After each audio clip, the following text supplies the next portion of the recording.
Hello, welcome to another episode of B Sharp and C.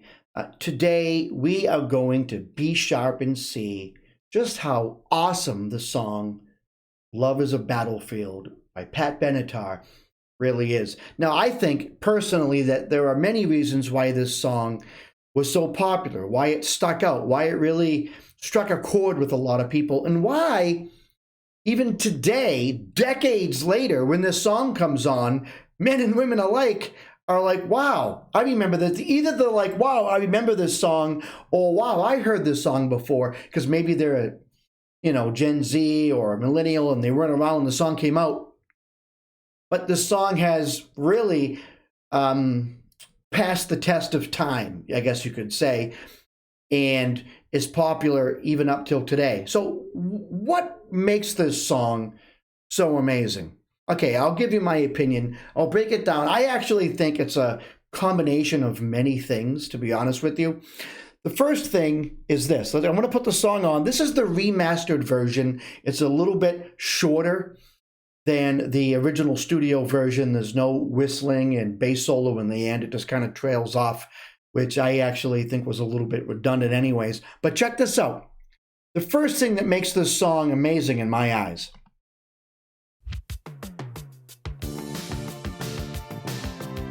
Organ and bass always sounds good, first of all.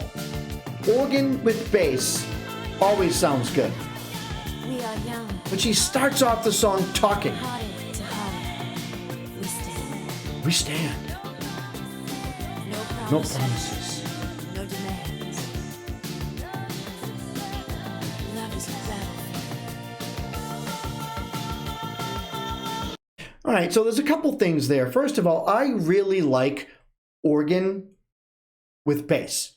But you'll notice throughout the song, in the left ear, you're going to hear guitar being played. Notes are being played like arpeggiated, and then they even take the whammy bar and hit the whammy bar, and you can hear the chord being pulled and pushed by the whammy bar, which gives the guitar like a wavy sound, and it just kind of adds a fluidness to the song that I think is really nice. It's a really nice touch. I love it when Chris Isaak does it in his music. I love when I hear it, and I've done it actually in my music, playing a chord and then either pulling or pushing the whammy bar down and getting that sound. It almost makes it sound a little bit like a Hawaiian guitar, but the whole chord is flowing. So you have that in the left ear. In the right ear, you have what sound, I don't know if it's a Moog synthesizer, but it sounds like some type of analog synth, but it might just be a synthesizer emulating or replicating the sound of an analog synth. But you have that, the analog synth in the right ear, guitar arpeggiating in the left ear, and that bass line, boom, boom, boom, boom, boom, boom, boom, boom, boom, boom, and that's a nice sound, and it's a driving sound. But you see, she's talking over that. And I just think that talking during the beginning of a song is like the artist's way of saying, I've got a message for you. I'll never forget this. It was the late 90s, and I heard this remix of a song that I've always listened to. I've always listened to this song, but it was only after I heard this remix that I actually began to like the song. It's kind of funny.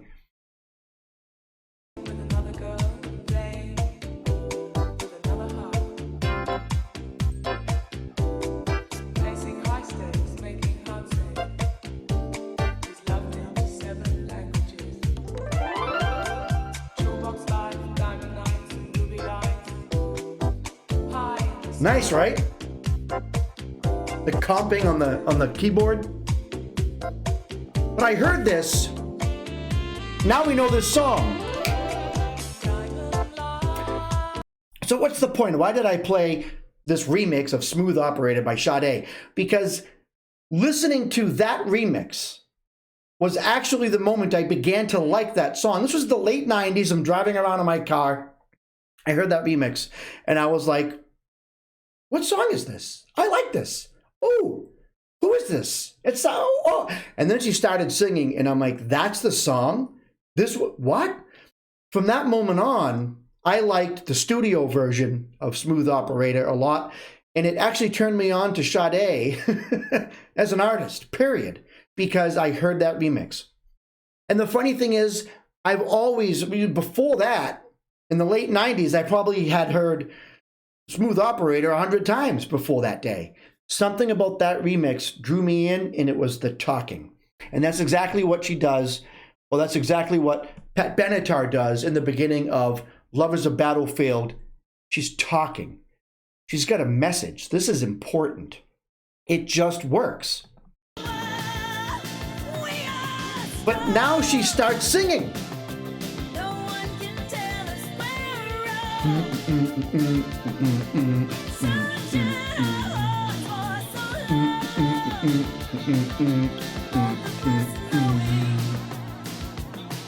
Okay, so she starts singing the song at the chorus. She's not singing the verse. The first, after talking, the first part she decides to sing is actually the chorus. She does not decide to sing the verse. And then, of course, what normally follows after the verse would be like a chorus, and then back to verse, and then bridge, or no. The song starts off with talking, with this nice bass line going on in a 4-chord progression that repeats over and over again. And that's how the song starts. Guitar here, a little bit of organ here, and that nice bass line, you know. And then when she starts singing, she sings the chorus, and it's a very impactful chorus, and it's a little bit driving because of the bass. The bass is kind of driving, you know. And it's funny because starting a song off singing the chorus is nothing new, you know. She's not the first person to do it. She certainly wasn't the last. Baby, I'm playing on you tonight. Hunt you down. You know that song? Of course you do. Why? Well, because everyone knows Maroon 5, but that is a song that starts with the chorus. You know, so it's a real common thing to do, but it's just such a nice touch, and especially in this song, Love is a Battlefield, she does it after the talking.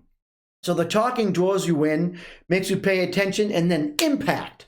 She hits you with the chorus.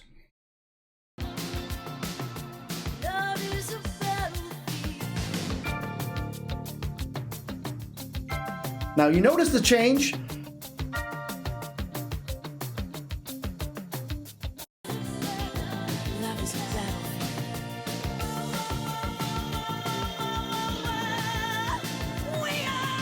D minor, C, A minor, E flat, D minor, C, A minor, E flat.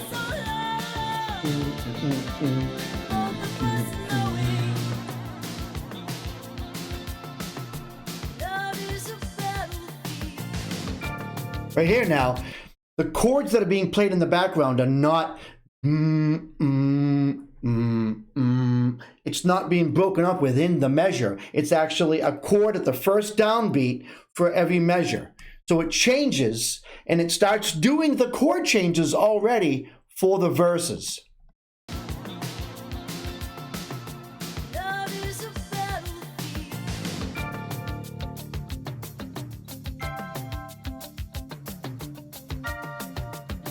They hold the B flat there.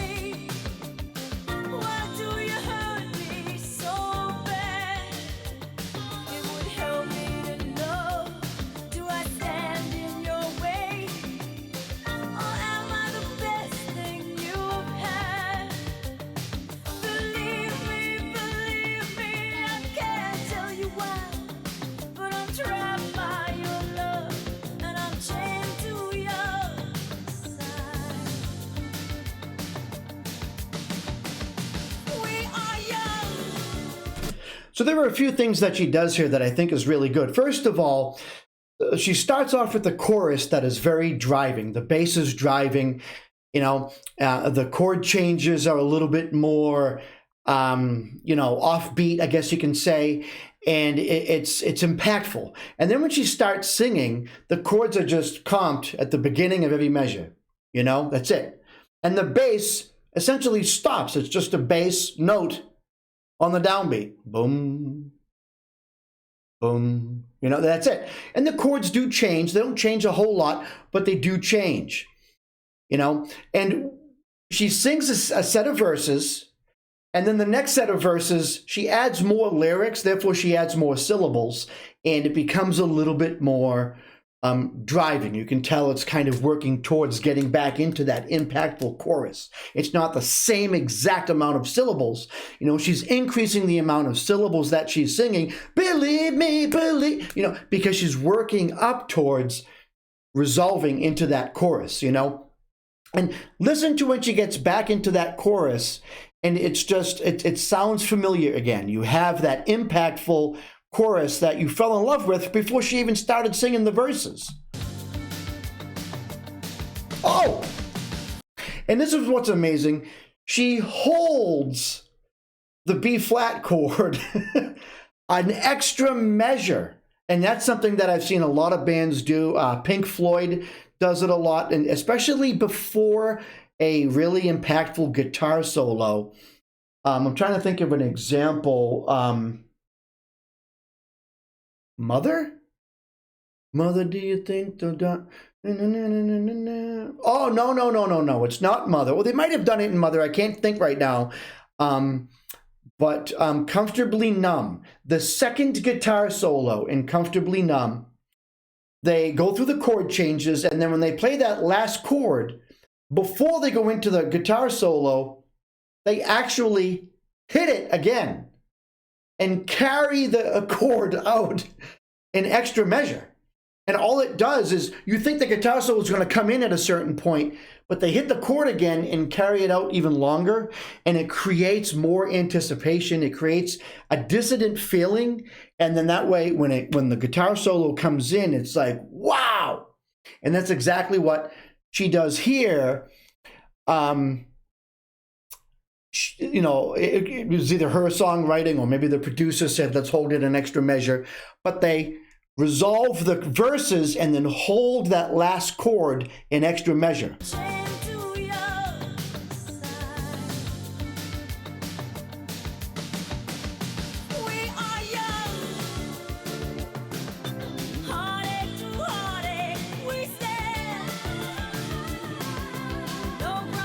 From singing in the background, you can hear so much going on. You hear that? And the reason why I wanted to do the remastered version, not only is because it's shorter, but because the analog, organ that you, or synthesizer that you have in the right ear, there's like a wave effect going on, and it undulates. I don't know why I can't think of the term. I use it in a million of my songs, but the chord is it's wavy. It's almost like you're hitting the whammy bar or something, you know, it's undulating. And you hear that more in this remastered version. And then, of course, the comping in the left ear with the guitar, you hear that more, again, with the remastered version, you know. But there's something about organ being played under a bass line that I think is attractive to a lot of people. And I mean, okay, why was this song so popular?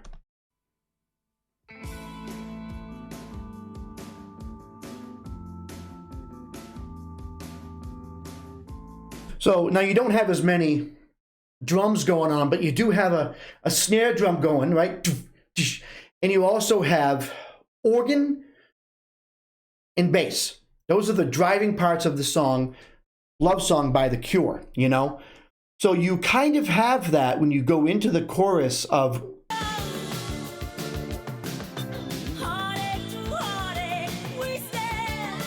You hear that snare drum. The difference is there's a million tom drums being played at the same time, or randomly throughout.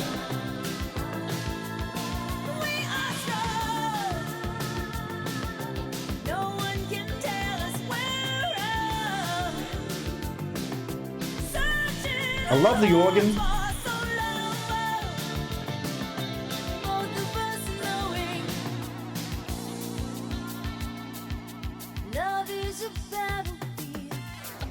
I love that organ.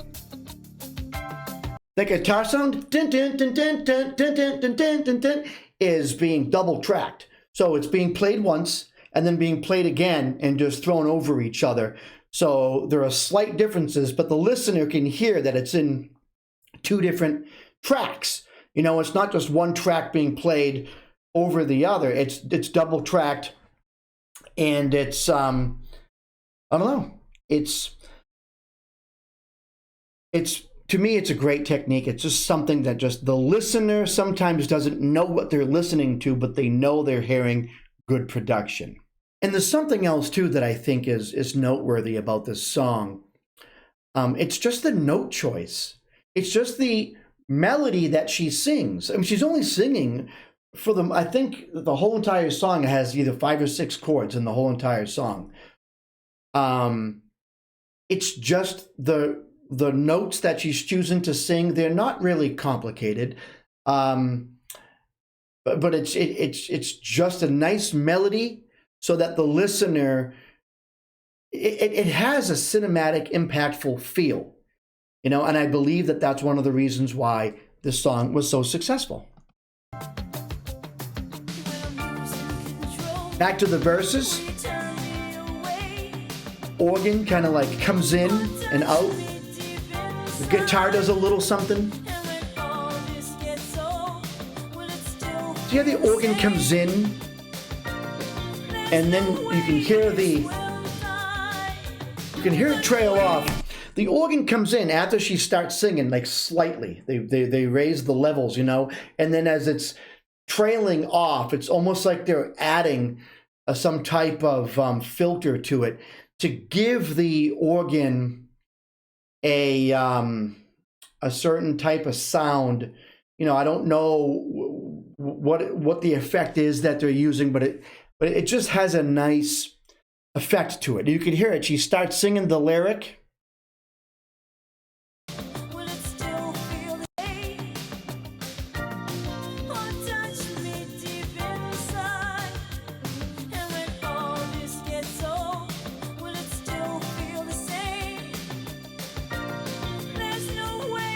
It's only, I want to say they're using a phaser. They hit the note on the synthesizer, and then they raise the levels of the note, and then at the same time as they're beginning to lower the levels of the note, then they're raising the phaser. So it kind of has a little bit more of an electronic sound as the note is trailing off in the background.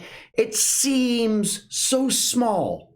It seems so small, but listen to the song Welcome to the Machine by Pink Floyd, and you tell me if they didn't have all those crazy effects on the song, you know, phasers and the modulation and all this stuff going on, you tell me if that song would have had the same amount of success. That song is as impactful and, you know, like I almost said horrific, but I meant to say like scary. Listen to that song, Welcome to the Machine. It's a very dreamy but almost haunting sound in the background. You know, it is all production, even playing the chords from the high notes to the low notes instead of like that, just playing them differently, probably playing some of the chords close to the bridge of the guitar too. I say all this because music is not just notes and chords, but it's when you have a song that's released, there are things that can happen in a song that just have an effect on you.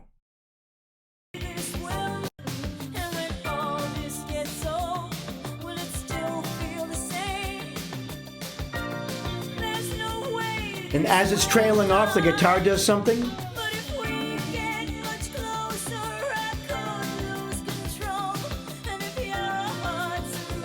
Added another note. I think it panned a little bit. Holds that an extra measure. Comes in with the chorus. I love it. The background. Oh.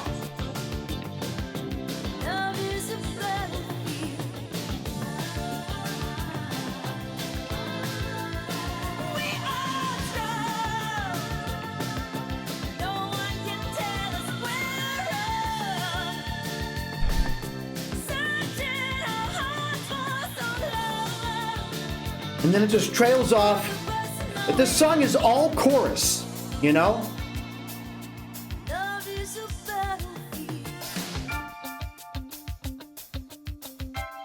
And then the song trails off. All right, so fuck it. Why do I love this song? And you know, I would love to sit here and look you in the face and say we should B sharp and C. This, you know, Love is a Battlefield because it's underrated and it's just overlooked by. It's actually not overlooked.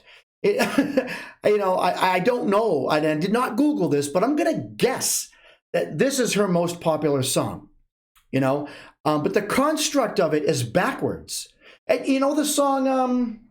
What's the Metallica song? Unforgiven.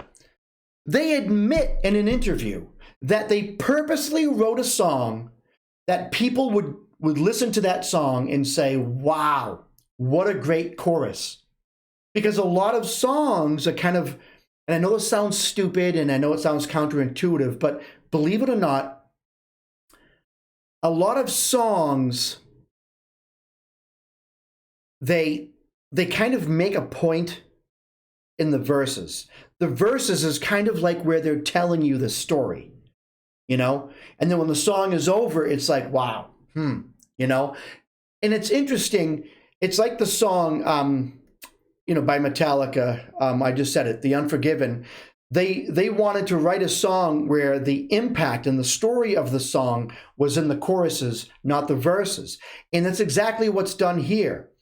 You know, you look forward to the choruses. The choruses are the story. The verses are kind of like an underlying explanation of why the chorus is so meaningful, you know?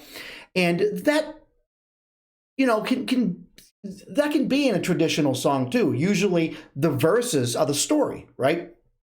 And then the chorus is kind of like the point.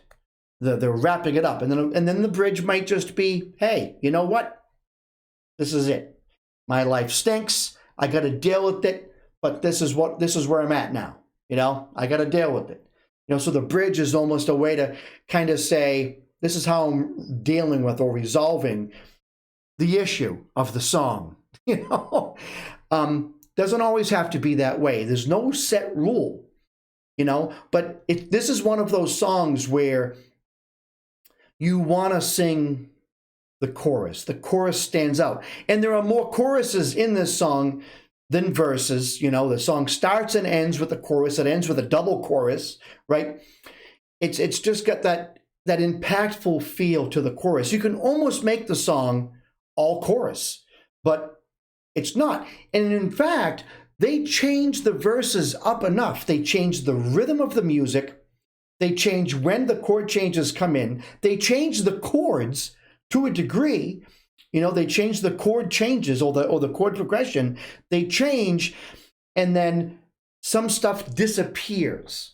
So when she starts singing, it's you're just paying attention to her voice. You know, so it's really done well. To me, it's a perfect construct.